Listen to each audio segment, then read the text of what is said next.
I want to give you 7 things. If you want to take notes, I want you to write these down. I'm going to give you 7 things that contributed to why Jesus could not stay in the grave. The very first reason why Jesus could not be contained in the grave was because of the promise of God. In Genesis chapter 3, verse 15, I put it up there for you guys.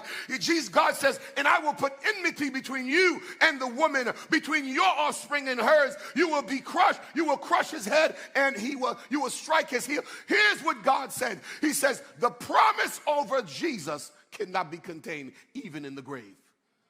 Genesis chapter 3, verse 15. It's the first promise of redemption, and it's the first warning of victory.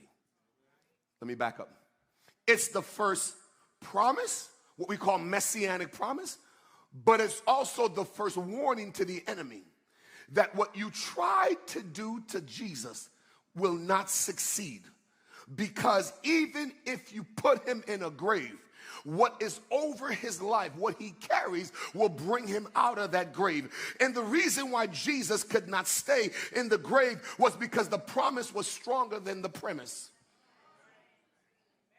Oh, y'all didn't hear what I just said. The promise was stronger than the premises. And so what happened was, on that third day that he had to rise again, it wasn't just that he had to rise from the grave. He had to rise in order so God does not come across as a liar. Because God said to Satan, you will bruise his heel, but he will strike you. Which means that when you put him in the grave, that's not the end of him. But you're saying, Dr. Phil, how? This doesn't relate to me. I don't care. I want to tell you something this morning, that in the same way that the promises of God could not keep Jesus in the grave, the promises, now the enemy, the promise of God over your life is so strong that I came to tell you today that you will rise from whatever situation you find yourself that's making you feel like you are defeated, like you're overwhelmed, that you're a loser. The promise that's over your life will not allow you to quit.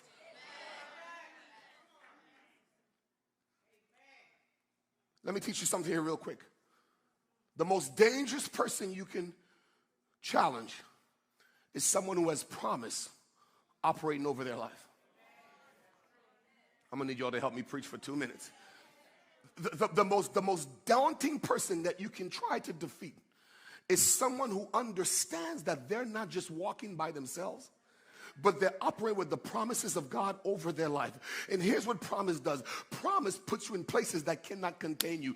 It may restrain you for a season so you can be trained. Let me teach you something here. When God allows you to settle down for a minute, it's not because God is done with you. It's because God is training you to understand that what's operating over your life needs to be paused, so when I bring it back up, you can move forward. Jesus couldn't stay in the grave because the promise of humanity's salvation was riding on his life. That's what I'm trying to say to you this morning.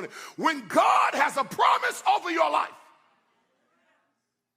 I don't care who tries to bury you. And I feel in my spirit that I'm speaking to someone today who may have walked in this building feeling that you are walking but you're dead. And you feel that everything inside of you has been stripped. Everything inside of you has been taken out. Everything inside of you has been robbed. But I came to tell you today, if you will trust God and you will trust the promise that's operating over your life, and you will keep pressing on, the same way that Jesus rose from the grave, metaphorically, you will rise from whatever situation that is trying to keep you down. It might be a situation. It might be a divorce. It might be a breakup. It might be something that you're going through a bad. I came to tell you, today is your day to tell the devil, I don't belong in this grave, because the promise that's over my life is greater than what's against my life.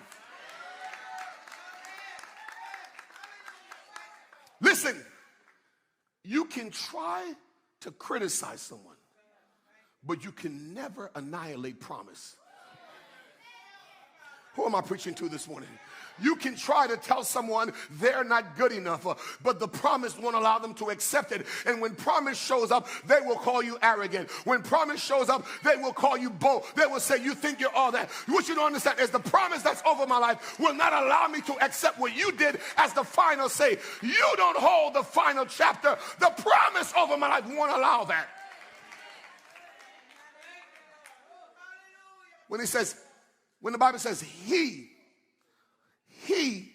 is not here, don't miss that he for just another pronoun. that he is weighted. That pronoun he is weighted. Watch this now. And the weight that it carries can move a stone that seems heavier than what's behind the stone.